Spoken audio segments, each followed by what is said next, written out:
സാറേ, അയോധ്യ ഉൾപ്പെടുന്ന ഫൈസാബാദ് മണ്ഡലത്തിൽ നിന്ന് തിരഞ്ഞെടുക്കപ്പെട്ട MP അവധേഷ് പ്രസാദ് അദ്ദേഹം MLA സ്ഥാനം രാജിവെച്ചതുകൊണ്ട് അവിടെ ഒരു ഉപതെരഞ്ഞെടുപ്പ് വരികയാണല്ലോ.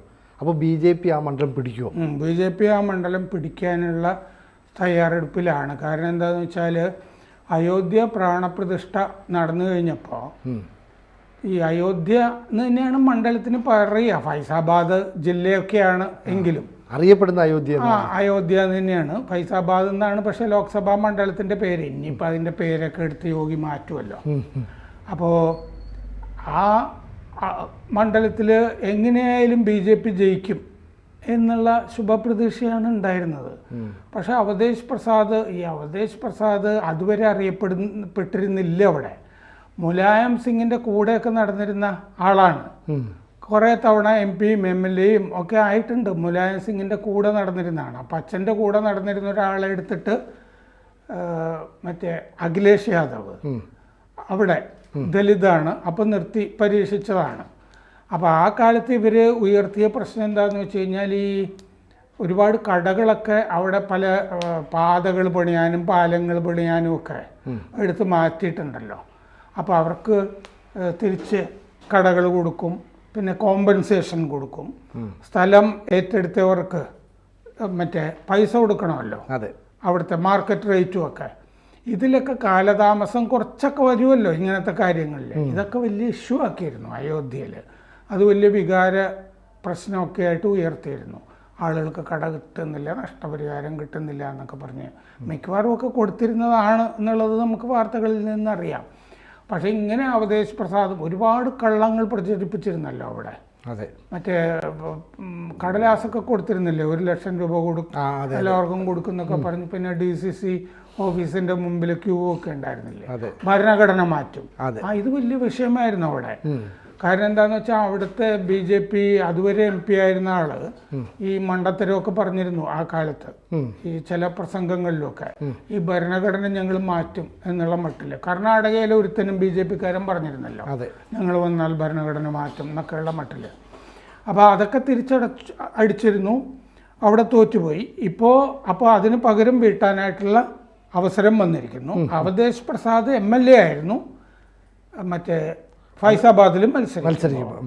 അപ്പോൾ MP ആയിട്ട് തിരഞ്ഞെടുക്കപ്പെട്ട് കഴിഞ്ഞപ്പോൾ MLA സ്ഥാനം രാജിവെക്കണമല്ലോ. അദ്ദേഹം മിൽക്കിപൂരിൽ നിന്ന് MLA ആയിരുന്നു. മിൽക്കിപൂരിൽ നിന്ന് രാജിവെച്ചു. അപ്പോൾ രാജിവെച്ച് കഴിഞ്ഞപ്പോൾ ഉടനെ ഈ ഉപതെരഞ്ഞെടുപ്പുകൾ നടന്നല്ലോ ഹരിയാനയിലൊക്കെ. അതിൻ്റെ കൂടെ വേണമെങ്കിൽ അവിടെ തിരഞ്ഞെടുപ്പ് നടക്കേണ്ടതാണ്. ഇന്നിപ്പോൾ ഫെബ്രുവരി 5-നാണ്. അന്ന് നടക്കാതിരുന്നത് എന്താണെന്ന് വെച്ച് കഴിഞ്ഞാൽ എതിർ സ്ഥാനാർത്ഥിയായിരുന്ന BJP കാരൻ മിൽക്കിപൂരിൽ കേസ് കൊടുത്തിരുന്നു, തെരഞ്ഞെടുപ്പ് കേസ്. അതുകൊണ്ട് കോടതിയിൽ കിടക്കുകയായിരുന്നു ആ കേസ്. അപ്പോൾ ആ കേസിൽ തീരുമാനമായിട്ടില്ലല്ലോ, അതുകൊണ്ട് തെരഞ്ഞെടുപ്പ് പ്രഖ്യാപിച്ചില്ല. ഇപ്പം എന്ത് ചെയ്തു എന്ന് വെച്ച് കഴിഞ്ഞാൽ ആ BJP സ്ഥാനാർത്ഥി ആ തെരഞ്ഞെടുപ്പ് കേസ് പിൻവലിച്ചു.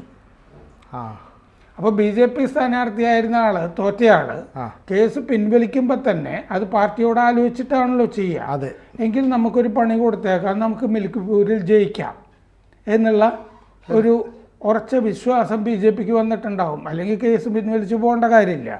അത് പിൻവലിച്ചു. എന്തായാലും ഇയാൾ MP-യുമായി, മറ്റേത് അസാധുവാക്കിയാലും എന്തായാലും ഇയാൾ MP-യുമാണ്. ഈ അവധേഷ് പ്രസാദിനെ വലിയൊരു സമ്മാനം കിട്ടിയ പോലെയാണ് ഡൽഹിയിൽ പാർലമെൻറ്റിലൊക്കെ അഖിലേഷ് യാദവ് ആ കാലത്ത് അവതരിപ്പിച്ചിരുന്നത്. അയോധ്യയിൽ ജയിച്ച ആൾ എന്നുള്ളതിലേക്ക് ഈ ജയന്റ് കില്ലർ എന്നൊക്കെ പറയും സാധാരണ, അങ്ങനെ അവതരിപ്പിച്ചിരുന്നതാണ്.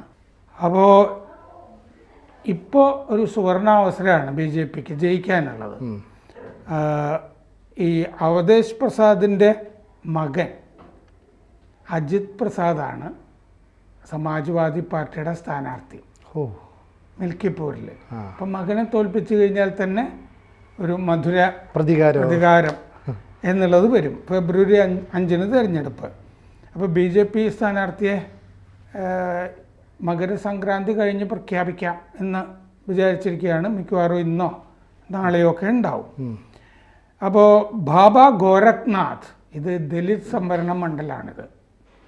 അപ്പോൾ ബാബ ഗോരഖ്നാഥ് മുമ്പ് അവിടെ നിന്ന് ജയിച്ചിട്ടുള്ള ആളാണ്. അദ്ദേഹമായിരിക്കാം മിക്കവാറും സ്ഥാനാർത്ഥി. മുമ്പ് ജയിച്ചു പരിചയമുണ്ടല്ലോ എന്ന് കരുതുന്നു ബാബ ഗോരഖ്നാഥ്. പിന്നെ രാമു പ്രിയദർശി, ചന്ദ്രബാൻ പാസ്വാൻ, അങ്ങനെ 2 പേരുകളും കൂടിയൊക്കെ വരുന്നുണ്ട് BJP സ്ഥാനാർത്ഥികളാകാൻ സാധ്യതയുള്ളവർ. ഗോരഖ്നാഥ് 2017 ഇവിടെ നിന്ന് MLA ആയിരുന്നു. 2022 അവധേഷ് പ്രസാദിനോട് തോൽക്കുകയാണ് ചെയ്തത്. രാമു പ്രിയദർശി മുൻപ് BJP MLA ആയിരുന്ന ആളാണ്. BJPക്ക് നല്ല സ്ഥാനാർത്ഥികളുണ്ട്. മാത്രമല്ല അവധേഷ് പ്രസാദിന് മുമ്പ് മുലായം സിംഗിൻ്റെ കൂടെ നടന്നത് മുതൽ അദ്ദേഹം ലോ ഗ്രാജുവേറ്റ് ഒക്കെയാണ്, ദലിത് സമുദായത്തിൽ നിന്നുള്ള, വളരെ മുമ്പേ. അപ്പോൾ അദ്ദേഹത്തിന് മണ്ഡലത്തിലുള്ള സ്വാധീനം മകനില്ലല്ലോ എന്തായാലും. അപ്പോൾ അതുകൊണ്ട് ദലിത് സ്വാധീനമുള്ളൊരു മണ്ഡലമാണ്.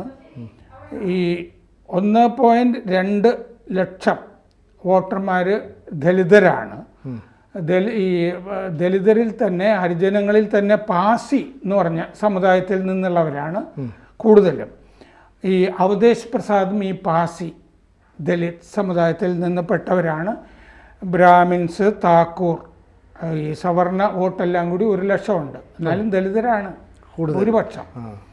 മുസ്ലിങ്ങൾ 30,000 പേര് ഉണ്ട്. ഈ 30,000 പേര് മുസ്ലിം വോട്ടും ഒക്കെ പണ്ടത്തെ പോലെ SP കിട്ടാനുള്ള സാധ്യതയൊന്നുമില്ല. SP-യുടെ അകത്ത് വലിയ വിഭാഗീയതയുണ്ട്. പിന്നെ അസ്ലം ഖാൻ മറ്റേ വിഘടിച്ച് നിൽക്കുകയാണ് ഇപ്പോൾ. അപ്പോൾ അതുകൊണ്ട് ഈ മൊറാദാബാദ് അങ്ങനെയുള്ള ഏരിയയിലൊക്കെ മുസ്ലിങ്ങൾ പൊതുവെ പടിഞ്ഞാറൻ UP-യിലുമൊക്കെ SP-യിൽ നിന്ന് അകന്ന് നിൽക്കുകയാണ് ഇപ്പോൾ പല കാരണങ്ങളും കൊണ്ട്. അപ്പോൾ അത് കിട്ടണമെന്നില്ല. ഈ അജിത് പ്രസാദിൻ്റെ ഒരു മേന്മ എന്താന്ന് വെച്ചാൽ ജില്ലാ പഞ്ചായത്ത് തിരഞ്ഞെടുപ്പിൽ തോറ്റ ആളാണ്. അപ്പോൾ ജില്ലാ പഞ്ചായത്ത് തിരഞ്ഞെടുപ്പിൽ പോലും ജയിക്കാത്ത ഒരാളാണ് അജിത് പ്രസാദ്. എന്നിട്ടാണ് ഈ MLA ആകാനായിട്ട് ഇപ്പോൾ വന്ന് നിൽക്കുന്നത്. അപ്പോൾ അച്ഛൻ്റെ ഒരു ഇത് വെച്ചിട്ടായിരിക്കും അല്ലേ മത്സരിക്കാനായിട്ട്? അതെ, അച്ഛനുണ്ടായിട്ടും ജില്ലാ പഞ്ചായത്തിൽ ജയിച്ചില്ലല്ലോ. അപ്പോൾ തോറ്റു പരിചയമുള്ള ഒരാളാണ് നിർത്തുന്നത്. ആഭ്യന്തര കലഹം രൂക്ഷമാണ് ഈ സമാജ്വാദി പാർട്ടിയുടെ അകത്ത്. പിന്നെ ഇപ്പോൾ ഇന്ത്യ മുന്നണി എന്ന് പറയുന്നൊരു സംഭവമൊന്നും ഇല്ലല്ലോ. ഇല്ല, കോൺഗ്രസ് ഒന്നും അങ്ങനെ ഉത്തർപ്രദേശിലൊന്നുമില്ല. യോഗിയാണെങ്കിൽ അദ്ദേഹത്തിൻ്റെ ഈ മേഖലകളൊക്കെ തിരിച്ചു പിടിച്ചിരിക്കുകയാണല്ലോ. അതെ, ഉപതെരഞ്ഞെടുപ്പുകളിലൊക്കെ ജയിച്ചു. മുസ്ലിങ്ങൾ നിരന്തരം ജയിച്ചുകൊണ്ടിരിക്കുന്ന കുന്ദർക്കിയിലും ഉപതെരഞ്ഞെടുപ്പിൽ ജയിച്ചു. അപ്പോൾ ഈ 9 ഉപതെരഞ്ഞെടുപ്പ് നടന്ന സ്ഥലത്ത് 7 ജയിച്ചു. 2002 തവണ BJP ജയിച്ച സ്ഥലമാണ് ഈ മിൽക്കിപ്പൂർ. BSP SP ഒക്കെ ജയിച്ചിട്ടുണ്ട്. മുമ്പ് കമ്മ്യൂണിസ്റ്റ് പാർട്ടി ഒരിക്കൽ ജയിച്ചിട്ടുണ്ട് അവിടെ നിന്ന്. കഴിഞ്ഞ ഈ 10 നിയമസഭാ തിരഞ്ഞെടുപ്പുകളിൽ സമാജ്വാദി പാർട്ടി 6 തവണ ജയിച്ചിട്ടുണ്ട് അവിടെ നിന്ന്. അത് ഈ അവധേഷ് പ്രസാദിൻ്റെ ഒരു സ്വാധീനമാണ് അതിലുണ്ടായിരുന്നത്. 2017 ഈ ബാബ ഗോരഖ്നാഥ് അവധേഷ് പ്രസാദിനെ 28,000 വോട്ടിനാണ് തോൽപ്പിച്ചത്. അപ്പോൾ BJPക്ക് കുറേ വോട്ടുകളും മറ്റേ പിന്തുണയൊക്കെ അവിടെ ഉണ്ട് എന്നുള്ളതാണ് 2017 നിന്നൊക്കെ വ്യക്തമാകുന്നത്. 2022 13,000 വോട്ടിനാണ് തോറ്റത്.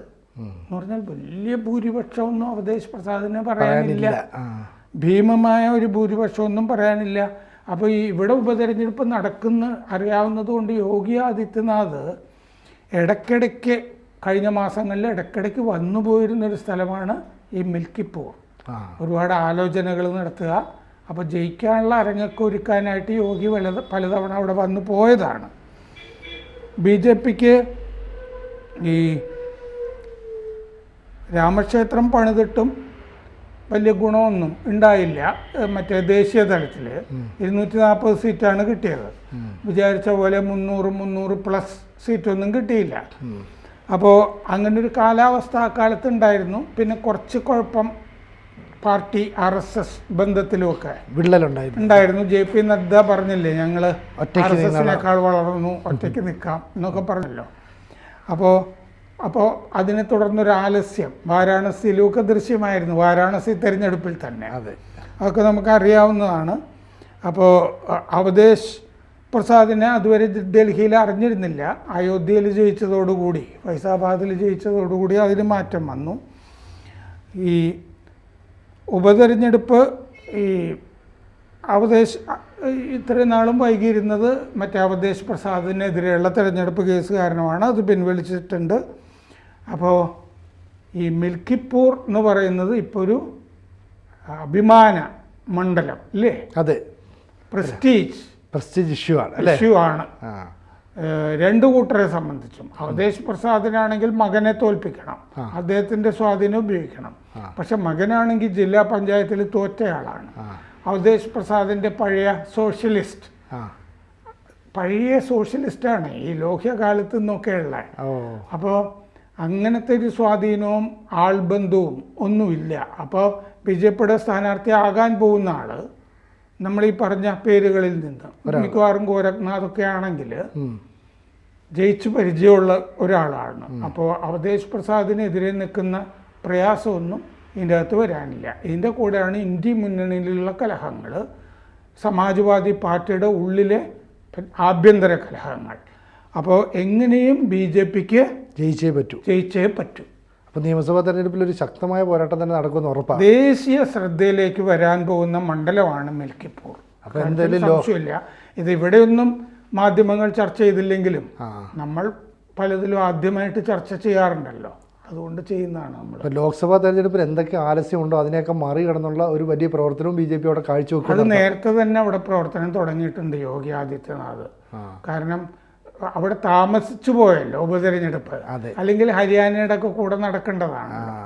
അപ്പോൾ അന്ന് മുതലേ ശ്രദ്ധിക്കുന്നുണ്ട് യോഗി ഈ മണ്ഡലത്തിന്. റിസൾട്ട് ഉണ്ടാകുമെന്ന് നമുക്ക് നോക്കാം. കൂടുതൽ വാർത്തകളും വിശേഷങ്ങളും നിങ്ങളിലേക്ക് എത്താൻ ABC മലയാളം സബ്സ്ക്രൈബ് ചെയ്യുക, ബെൽബട്ടനും അമർത്തുക.